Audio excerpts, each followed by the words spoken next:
ay simulan po natin itong diskusyon sa part 2 ng ating year-ender, no? Badong Aratlis year-ender report. Nagre-report din po tayo ng mga kapalpakan ng PBBM administration. Konting review lang po nung kagabi ay inisa-isa natin yung mga naunang kapalpakan ngayong taong ito, no? Yung pong isinuko na po ni Pangulong Marcos yung Department of Agriculture na tingin natin ay disaster ang inabot sa kamay ni PBBM.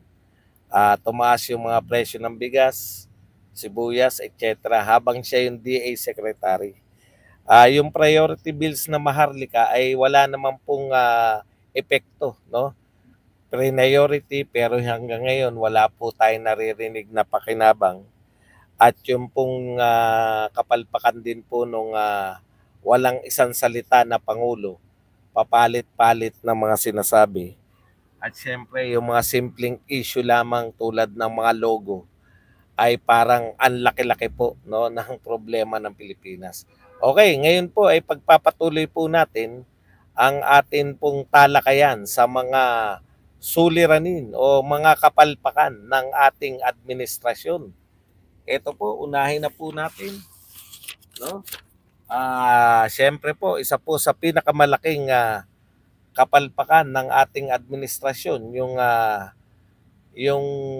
ako tingin ko yung paghawak niya ng mga tao, no? Yung pamimili ng mga tao at yung mga tao na sa dami po ng kapalpakan nariyan pa rin. Katulad po nito ni Secretary Bautista ng DOTR. Sa simula't simula pa po ay nakita na natin, no? Yun pong malawakang brownout sa NAIA. Ito po ay nagbunsod po sa maraming mga senador na manawagan ng magsabi na heads must roll, no? Ang tatapang ng mga senador, no? Yung malawakang brownout na yan, meron actually yung brownout sa buong NAIA nasundan lang po yan yung naunang brownout, no? Dito nga medyo nagdududa na tayo sa kakayahan talaga ng ano. Kaya lang dahil unit team tayo, hindi natin si Bautista lang ang binabanata natin, no? Pero the way na i-handle po ng Pangulo tong NAIA debacle, the way na baliwalain, no? Nakikita po natin ang NAIA po ay gateway po ng Pilipinas sa mundo, no? Dito po unang lumalapag ang mga dayuhan, mapa-investor, dayuhang possible investors, dayuhang turista, no? Diyan po unang lumalapag. Pero yung sunod-sunod po, ngayon taon, miski po nung nagdaan taon, sunod-sunod na kapalpakan dyan, no? Malawakang brownout, nasundan ng mga basta sari-sari pong kapalpakan hanggang sa bumalik na po yung mga sindikato diyan, no, sa NAIA na nawala na po sana noon, no. Nakita natin yung mga aktwal, yung mga kinakain yung mga perang kinuha sa mga turista, etc., etc. Kaya nga po ito po hindi po natapos sa NAIA, no. At ang malapit po nito, no, pati po yung pagmamatapang ng Senado. Alam niyo po ba kung bakit sa tingin ko nagsalita yung mga senador na heads must roll? Akala nila yung presidente, ganun po yung tugon. Nakita rin po na wala naman po talaga palang silbi ang mga senador, no? Kumbaga, kung may natanggal po sa pwesto dahil po sa mga sunod-sunod na kapalpakan sa NAIA, pwedeng ipagmalaki ng senador na una nagsabi na heads must roll.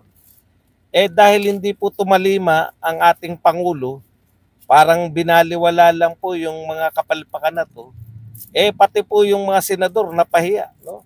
Kasi walang heads na nag-roll dito po sa mga kapalpakan na to. Okay. Hanggang ngayon, tuloy-tuloy po ang problema. Pati po DOTR din po yung may mga problema sa lisensya, sa kanila rin po pala yan, under ng, kung di ako nagkakamali, LTFRB. Pati po itong Happy New Year din sa iyo, Parak. Pati po itong jeepney modernization ay under din po ng DOTR. Kaya po sabi natin, kung noon pa po, meron na pong nag-roll na head, baka hindi po natin inaabot tong kapalpakan na to. No? Sunod-sunod po yan. Wala pong puknat, pati po yung mga lisensya, no, na hindi nakukuha, sa kanila din yun. Kaya napakarami pong kung marunong lang po yung ating Pangulo na mamili ng mga tao, ang layo po, no? Ang layo po ni Tugadi, no? Sa kanya din po, sa pamumuno din po ni Secretary Bautista, narinig po natin na instead po na ipursu yung mga malalaking proyekto with China as a financier, naringgan po natin tong plaka pa pala, di ba? Naringgan po natin tong secretary ng DOTR na mas mura ang interest kung sa iba tayo uutang at hindi sa China. Ang ibig ko sabihin, no? Okay na 'yan. Naaprobahan na 'yung mga plano. Wala nang problema, popondohan na lang. Ipupurso mo na lang. Ganun talaga, manliligaw ka eh. Pero namili po ng mamulitika itong si Bautista hanggang sa mawala po sa atin yung malalaking proyekto ng China. Katulad po ng Mindanao Railways na yan, na handang-handa na po sana, no? Kaya ang layo po ni Tugadi. Yun po ang problema ni Bautista eh. Yung sinundan niya po ay talagang napakarami pong proyekto. Kaya po hanggang ngayon, no, ni isang may pagmamalaki yung ating PBBM admin mula po sa napakaraming proyekto ni Tugadi nung panahon ni PRRD. Ngayon po wala, stalemate talaga. Talagang tinutuloy lang natin ngayon yung malalaking project, pero yung sabihin natin na meron na malalaking project na dito na nagsimula kay Pangulong Marcos, wala po talaga, no?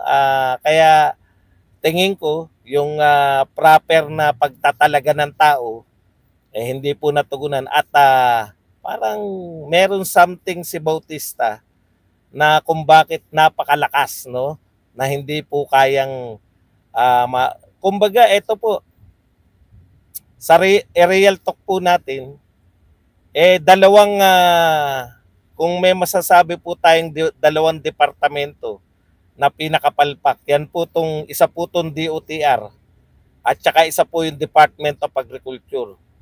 Na speaking of Department of Agriculture ay si BBM po ang most part ang secretary ng Department of Agriculture. Kaya talagang walang hindi mo talagang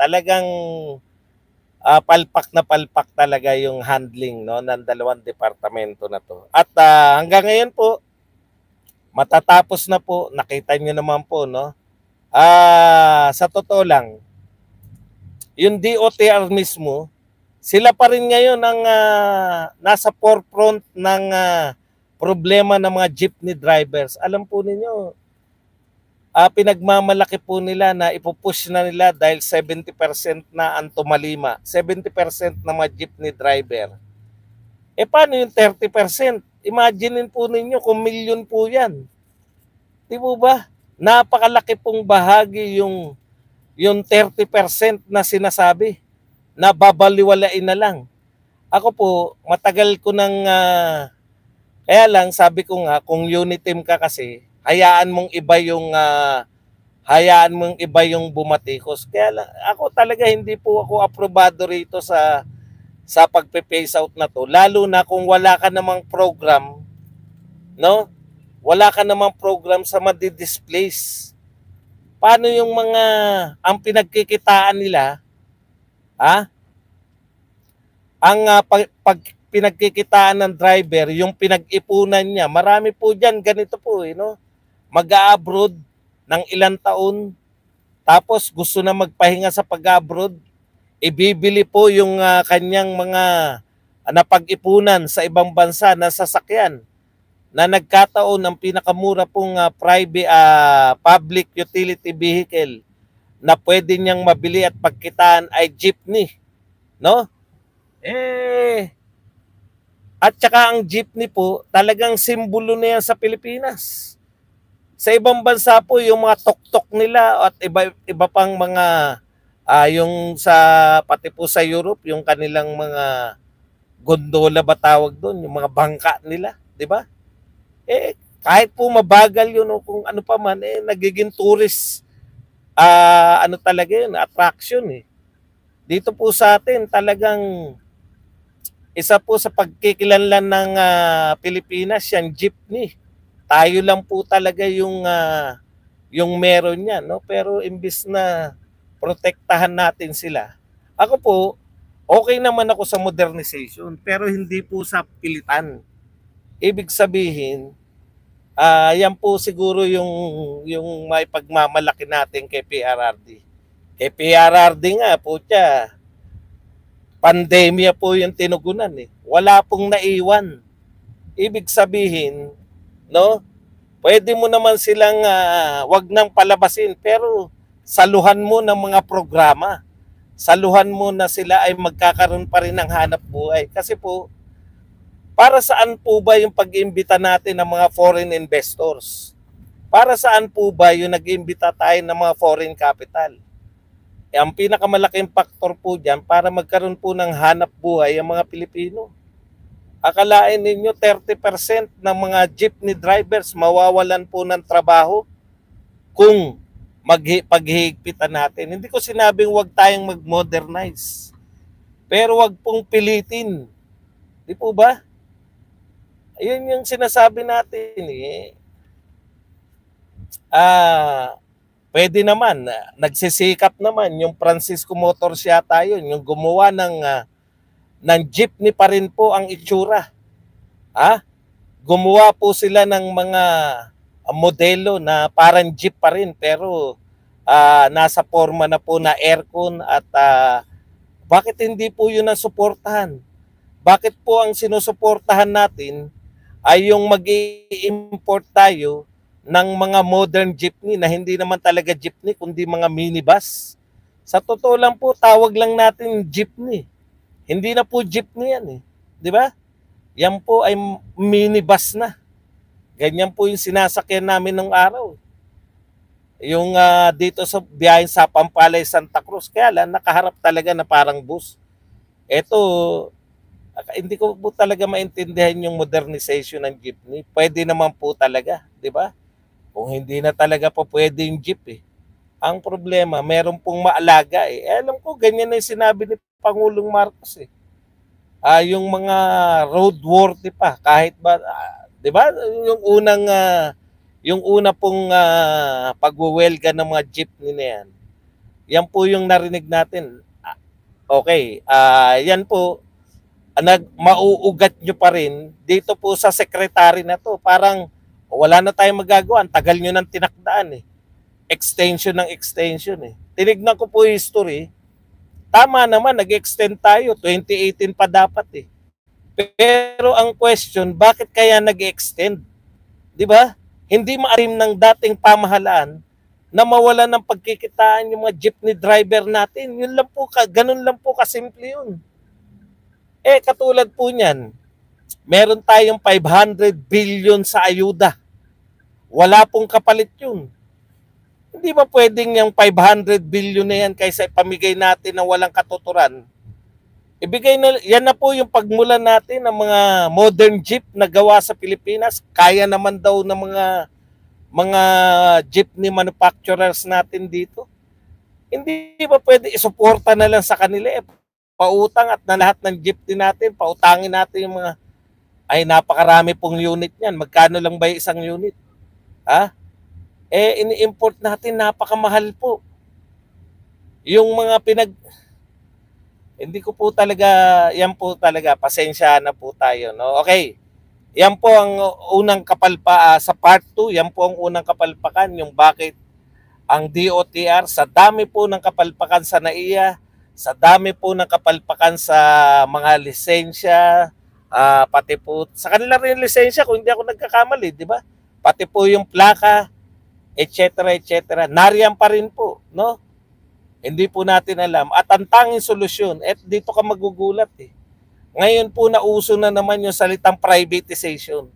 Alam po ninyo, in fairness po kay Pangulong Duterte, pwede po siya at wala pong magagalit. Nung panahon ng pandemya, kung panahon po ng pandemya, nagbenta tayo ng ari-arian, ng pamahalaan, wala pong magagalit eh. Pero dito po, privatization na naman. At yan pong NAIA. Kaya nga po nauugnay, di ba? Sinasabi nga natin, bakit ganun? Yung mga taong dapat lumulutas ng problema sa NAIA, sila din yung naririnig natin na nangunguna sa privatization ng NAIA. Hindi ba parang conflict of interest nga yun na ikaw yung nangunguna sa privatization o pagbebenta ng NAIA, no? Samantalang, ikaw dapat yung lumulutas sa problema ng NAIA.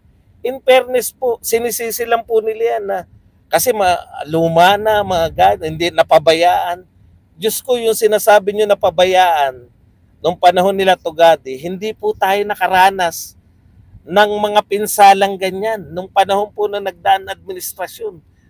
Yun po ang problema, sinimulan nila sa ganyan eh. Sinisi yung dating administrasyon, napabayaan daw.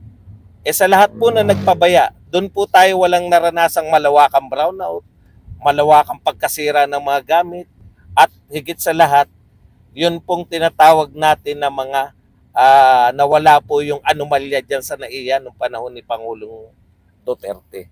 Okay, pangalawa po sa mga kapalpakan ng PBBM administration bilang year-end report po natin, no? Ito po, yung flexing ng power, no? Flexing ng muscles nito ni Tambaloslos. Ngayong taon lang po ng 2023. Noon parang support lang yung si Martin, no? Pero ngayon pong 2023, nag-flex po ng kanyang powers. Ito pong si Martin. At nakita po natin kung ano po ang naging epekto nito, no? Kitang-kita po natin yung kasabihan po natin na what Martin wants, Martin gets. Totoo po yan. Napakita po sa maraming pagkakataon, no, na naghari po. Pati nga po yung Senado para naging sunod-sunuran dito sa House of Representatives ni Martin Romualdez. Grabe po ang overpowering, no? Overpowering po itong sa alam po ninyo, sa tingin ko, marami pong problema ni Pangulong BBM. Nag-ugat po dito sa pagpe-flex o sa kagustuhan ni Martin o pangarap ni Martin. Sabi nga talagang yung mga Duterte meron pong natin. Nakita po natin kung paano po nag-flex talaga ng nagpakitang gilas na very powerful itong si Martin Romualdez. Alam nyo, maraming naging epekto tong ambisyon ni Martin Romualdez. Wag na natin pong pagdudahan, no. Talagang ambisyon niya pong siya yung humalili sa kanyang pinsan, kaya nga nagaganap to. At ang pinakamalaki pong balakid, alam po natin lahat, sa kanyang ambisyon, syempre walang aamin ito. Ito po ay pananaw ko lang. Huwag niyo sabihin sa sino source mo. No, sino source? Yan po, pag nagsuri po kayo, yan po ang kalalabasan ng pagsusuri nyo. Okay?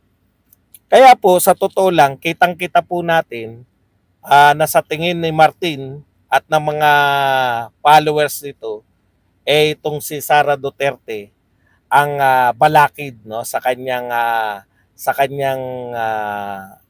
pangarap na humalili sa kanyang pinsan. Kaya po naganap, no, sinimulan nilang siraan si Sara Duterte, yung confidential fund na wala naman pong binibintang silang pagkalabag, sinimulan po nilang sirain, no? Pinasama po nila ng pinasama yung confidential fund hanggang sa nabuyo nila, pati kumbaga yung pagsasama-sama po ng mga ni Martin, pakikipag-alyansa niya rito sa Makabayan Black, talagang ano yan, no? Worst na nakita natin, no? Tinablan ni Martin talaga si Sara Duterte. Sinuportahan niya yung paninira sa confidential fund. Nung sirang-sira na yung confidential fund, bigla niyang tinanggal, hoping na magiging hero siya, no? Talagang announcement niya, tinanggal nila eh. At ang masakit pa nito, parang nang insulto pa, na sinabi ni Martin na, sabi naman ni BP Inday, kami na raw ang magpasya sa Kongreso kung ano ang gagawin sa confidential fund. Kaya tinanggal namin. Alam niyo yung ibig sabihin, matapos yung pasamain, imbis kasi na ipagtanggol mo, kasi dati nang may confidential fund eh. May confidential fund ang 90% ng mga mayor at governor, pero hindi nyo pinasama. Isang tao lang po ang pinasamaan yung confidential fund. Si Sara Duterte lang po ang pinasama ninyo yung confidential fund. Yan po ang katotohanan, no? Kaya po dyan po nagsimula. Sinasabi nila, kasi kaya nagalit yung mga Duterte kasi pinatanggal ni Martin yung confidential fund. Ano nila yan? Source ng kanilang pondo. Anong source ng pondong pinagsasabi nyo? No? Inaakusahan yung magnanakaw sa salita lang eh. Ang dami yung kinaso. Miski kay Sara Duterte, wala naman kayong kinaso na nagnakaw. Wala naman kayong kinaso na, pati po yung confidential fund, ang kinakaso lang nila dyan, yan ba ay constitutional o hindi. Pero yung sabihin nila na bintangan si Sara Duterte sa mga kaso nila na ito ay binulsa, wala po. Lilinawin ko lang po. Ang mga kinaso nila dyan, kung ito ba ay constitutional o hindi, yung pagbibigay sa kanya ng confidential fund. Hindi po yung ito ba'y binulsa o hindi. Ito ba'y ninakaw o hindi. Sa mga salita nila, pinalalabas nila na magnanakaw si Sara Duterte, magnanakaw ang mga Duterte. Pero sa mga isinampa nilang reklamo, na 3 na as of this moment, ay wala naman pong silang reklamo na ninakaw yan. Kung hindi, constitutional ba yan o hindi. Okay, yan po. Siniraan nila si Sara Duterte, no? Para lang po ma-eliminate si Sara Duterte bilang balakid sa ambisyon ni Tambi. Okay. Yung ambisyon po na yan ni Tambaluslos, yan po ang bumuwag sa unity, no? Real talk po, hindi po yung kung ano-anong mga pinagsasabi ninyo, no? Real talk po yan po ang bumuwag. Lahat po, tinutukan po nila, pinasama po nila, ang target nila, pasamain ng mga Duterte para lang kay Martin, para sa ambisyon ng Tambaluslos. Real talk po yan. Okay? Pero ano po epekto? Lalo po nilang sinisiraan yung mga Duterte. Ano po epekto? Number 1 po, ang DepEd, trust and approval rating.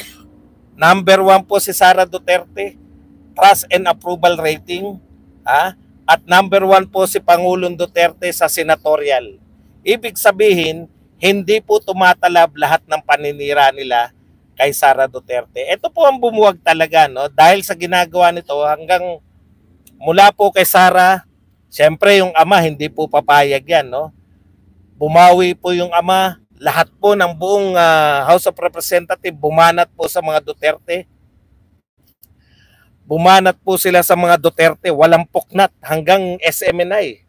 Bakit po nadamay yung SMNI kung Duterte lang? Doon po nagsasalita si Tatay Digong. May programa po siya sa SMNI. Hanggang po yung SMNI, banata nila. No? Talagang nag-flex po ng power si Martin. Gusto nilang ma-eliminate ang political career ng mga Duterte. Ano po epekto? Dati po pangatlo si Martin. Naging kulelat na po si Martin sa survey po ng 5 pinakamataas na pinuno ng pamahalaan.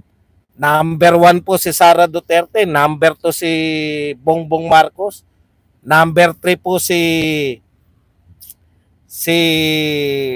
Senate President, number 4 po si Sigismundo. Yung hindi po tumatakbong kumbaga number 4. Kulelat po si Martin. Yan po ang nagiging epekto, no? Yung yun pong paninira ni Martin at ng kanyang mga alipores dyan sa House of Representatives hanggang dyan sa SMNI, kitang-kita natin ang ipira sa mga Duterte. Dami na po na bumaliktad, mga dating ngayon po pinakamarami.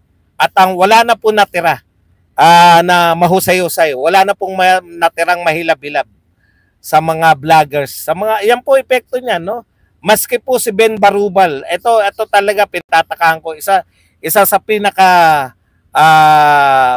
ano tawag doon? Yung pinaka-creative ng mga vlogger po na supporter.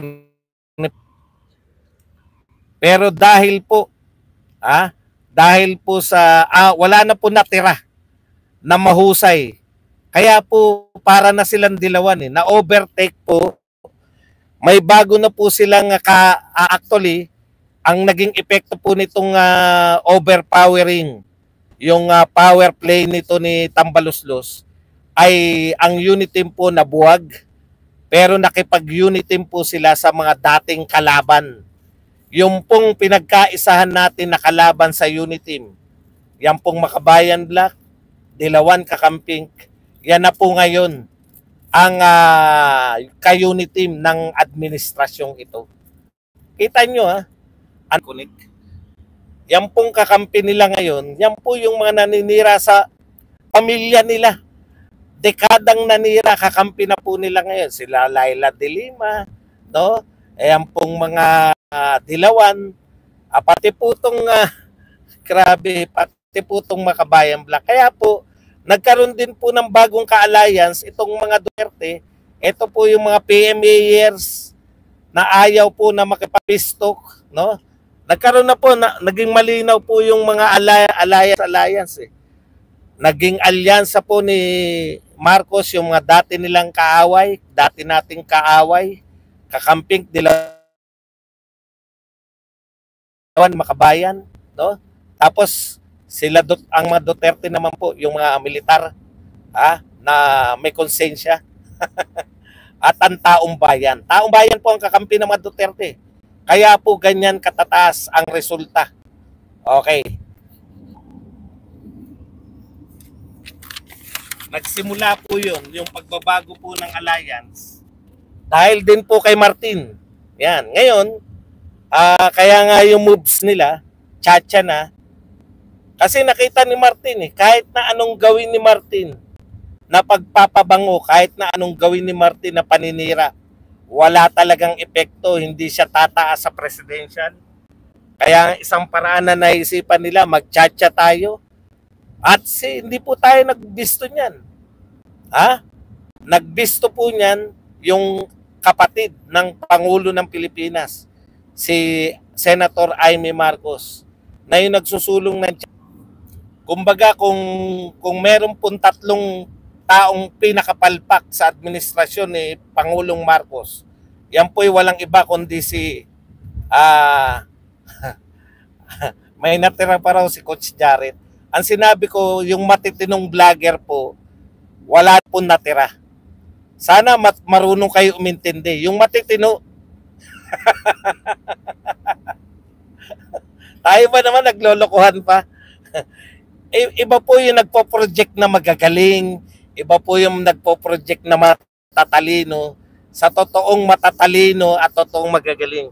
Tignan po ninyo, napasukan na po yan, okay na, di matino sa inyo, wala akong pakialam, no? Kung matino sa iyo yan, bakit ka narito? Di ba? Okay, balikan po natin, itigil muna natin yung mga nagpapagulo lang. Hayaan nyo lang sila dyan magdadakdak. So sa madaling salita, napasok na rin po itong mga Dilawan, no? Ayan, yung mga Justin Manila na yan. Pucha, Leni Robredo pala yan. Yan pong mga araw-araw na nagtatanggol kay Tambaluslos, kay Pangulong Marcos sa Twitter. Eh dati pala mga tagapagtanggol yan ni Tambi, no? Nariyan po, pati po si Haider yan, nagtatanggol na rin kay Marcos. Ngayon, no? Mga dilawan na po ang tagapagtanggol. Alam niyo po kung bakit alam niyo po kung bakit hindi ko po kilala yung top 1 na sinasabi nyo. Pasensya na po kayo. Hindi ko po kayang tirahin o kung sino. Yung Jared, meron po akong nasabi. Pero sa top 1, hindi ko po siya kilala. Pasensya na po kayo. Wala po akong masasabi sa mga taong hindi ko po nakikilala. Wala akong idea kung sino yan. Pero si Jared, nakilala ko yan. Huwag nyo sabihin matalino yun. Diyos ko naman. Huwag nyo sabihin magaling yun at matino. O, yun ang sinasabi ko sa inyo. Projected. Maraming marunong mag-project na matatalino sila at magagaling. Okay, balikan po natin ha. So kung napasok na po ng mga dilawan itong mga BBM, marami pong BBM supporters ay mga dating dilawan. Alam na po natin kung anong uri po ng kampanya meron po ang mga dilawan. Alam niyo naman kung paano lumaro yung mga dilawan, paano po naglalaro ang mga dilawan. Okay. Ang mga dilawan po, kung pop dilawan at mga kakamping, paninira. Yun lang po ang tanging kampanya nila, siraan. Kaya tignan nyo, kung paano po sila po ang sila po yung nasa administrasyon. 'Di ba? Sila yung nasa administrasyon eh. Pero ano po ang ginagawa nila? Paninira po. Paninira saan? Paninira sa dating administrasyon. Yun po talaga ang tendency pag wala kang maipakitang matitinong proyekto, no? Pag wala kang maipakita na magagandang proyekto, ang tendency po, lalo na kung dilawan po ang mga kakampi mo, mahahawahan ka eh. Di ba? Mahahawahan ka na ang tendency ng mga dilaw, manira ng manira. Ganyan po sila noon pa. Wala pong pagbabago yung mga dilawan. Nagpapalit-palit lang yan, nagiging pink lang, no? Pero paninira lang po. Meron po bang malalaking proyekto ngayon? Pati nga yung pagbabayad ng utang, pinagmalaki na eh. Hindi naman po proyekto yung pagbabayad ng utang. Di ba? Saan po kayo nakakita? Lahat po ng Pangulo nagbabayad ng utang. Po ang tanging administrasyon na pinagmalaki yung pagbabayad ng utang. Paano walang may pagmalaki? Hindi po ba? Okay. Real talk po. Ay, meron ba nagpakape? Teka lang muna ha. Minsanan lang yan. Patiin po natin yung mga nagpakape. Kala. Yun ang mahirap yung maandar tayo. Si Tatay Nick, thank you very much. Thank you very much, Tatay Nick. Boss Badong, konting pang Christmas lang po. Merry Christmas po, Happy New Year sa family mo from Canada, Tatay Nick. Thank you very much, Tatay Nick, sa 10 Canadian dollars. Yan. Okay, balik po tayo. Patapos na po tayo, no? Sa tingin ko po, ayan. So kaya po ang atakin po nila dahil mahina din naman yung mga dilaw. Yung mga dilaw po kasi paulit-ulit. Nakita nyo po ang atake nila kay Pangulong Marcos. Ano po atake nila kay Pangulong Marcos? BBM ha? Ano po atake nila kay Pangulong BBM? Atake nila yung martial law. Atake nila yung human rights violation ng martial law. Panahon ng tatay ni BBM. Wala po silang bago eh. Kaya nahawahan tong mga to na inuulit-ulit lang, no? Ang tanging atake nila sa mga Duterte, pro-China, pro-China, pro-China, pro-China. Wala pong katuturan. Pro-China mga Duterte. Kasi, alam niyo po, dyan po kayo, dyan niyo po sabihin na matatalino yung mga vlogger na yan. Matulog kayo o kung pare-pareho sila ng sinasabi. Nakita niyo naman po yung mga nagtatanggol kay Pangulong Duterte, iba-iba po. Nag-aaway-away pa nga. Kaya natitiyak nyo po na hindi po wala po nagbababa sa amin eh. Tignan nyo po, kanya-kanya kami. O iba kayo, iba mangungopya. 'Di ba? Pero kadalasan kanya-kanyang atake. May umatake sa pulburon. Ako po hindi ko po atake yung pulburon. Wala akong kinalaman diyan sa pulburon na yan. Pag hangga't hindi ko po alam, hindi ko po atakein. Okay. At syempre po, ito ang tingin kong pinakapalpak ni Pangulong BBM. Alam niyo po bilang pinuno, importante po yung imahe no sa pangulo. Lalo na po yung pangulo, no, yung meron kang mini-maintain na image. Hindi lang po pag maintain ng image kasi may isa pong nagpasimuno na vlogger, pangalanan na natin si Maharlika. Nung una pinagtatawanan ko si Maharlika eh. 'Di ba? Na yung sinasabi niya smugs. Si PBBM ay under ni ano, ang nagpapatakbo ng Pilipinas ay si Lisa Smugs ayon kay Maharlika. Pinagtatawanan ko yan ng una kasi ano ba to si Maharlika, wala bang katuturan? Pero sa kadahilanan po na hindi naman po ma-project ni Pangulong Marcos yung kanyang sarili bilang talagang nagiging mas makatotohanan eh. No? Nagiging parang mas katotohanan pa yung sinasabi ni Maharlika na sunod-sunuran si PBBM. Kasi kita natin eh, sunod-sunuran talaga siya kahit po siguro hindi siya sunod-sunuran, kahit po siguro kanya rin siya pa yung utak talaga nun. Pero yun po yung lumalabas eh. Di ba? Ba't nyo po binubura comment ko para mabasa ng tao? Nabasa ko po yung comment mo. Hindi ka po importante. Hindi po kita kilala para pagka-aksayang kita buray. Once na nabasa ko, may time po na hindi pa po nagbabasa. No? Hindi po kayo importante lahat. Pare-pareho po ang turing ko sa inyo. Napaka-importante mo naman, nabuburahin ko yung... Kung binura ko po kita, hindi ko mababasa yan. O, di ba? Nabasa ko. Hindi po to konti lang yung nanonood, no? Okay. Nagpaka-importante. Bakit ko rin siya binubura? Hindi ko po kayo binubura pa. Mamaya pa po ako magbubura. Hindi pa lang po ako nagbabasa ngayon. Okay? Okay. So sa madaling salita, mga kapatid, yung presidential like na nakita po natin, tignan po ninyo. Marami pong bumabanat kay Pangulong Marcos, di po ba? Ay kay Pangulong Duterte before. Halimbawa si Bergonya. Si Bergonya, punong-puno ng kredensya pa yung buhay nun. Kilala natin yung parang isa sa sikat na isa sa pinakasikat na anchor ng ABS-CBN, si Doris Bergonya, no? Pero sa pambabara sa kanya ni Tatay Digong, nagmukha lang po siyang chismosa. Naalala niyo yung tagpo na yun? Yung tinanong niya, Mayor, Mr. President, ilan pa pong mayor? Ilan pa pong mayor ilan pa pong mayor ang matutumba? Di ba? Tinanong ni Bergonya. Ano sabi ni Tatay Digong? Depende sa'yo kung ilan pa sa chismis mo. Dapat po kasi nagpapakita rin ng leadership. Importante po sa mga tao para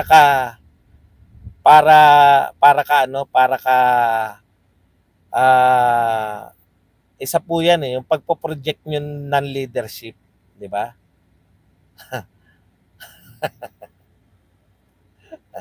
Pati po ba kasikatan ko, pinagtatalunan nyo pa? Hindi po ako sikat. Ang problema, narito kayo. Okay. Ganun po. Si Lenny, di ba? Binaral niya rin si Lenny. Kaya nare-reduce ni Pangulong Duterte noon, yung mga detractors niya, na nababara niya. Kaya niyang barahin. Eto, napakatahimik eh. Eh, dati pinagtatanggol ko yan, na style niya yan eh. Pero minsan, hindi sapat yung kami mag-a-adjust buong Pilipinas sa style ng Pangulo. Kinakailangan din, makita rin ng buong Pilipinas na ina-adjustan niya rin yung bansang pinamumunuan niya. Eh nakikita namin, pag may sinabi si Martin, sumusunod siya. Yun yung natatatak sa tao. Di ba? Doon nga yung ano eh, doon nga po yung yun din nga po yung ugat ng si Martin din po eh. Yung pagpe-flex din po ni Martin yung ugat ng pabago-bago niya statement. Dati sinabi niya, hindi natin priority Tchatcha. Buhat na nagsalita si Martin, pwede na pag-uusapan ng Tchatcha. Yung ICC, no to ICC tayo. Buhat nung may resolution sila sa House of Representatives na papasukin ng ICC. Pag-aaralan na yung ICC. Yan po. No, yung projection mismo ng Pangulo ay nakikita natin na sumusunod lang sa House Speaker, no? Kaya nagkakaroon ng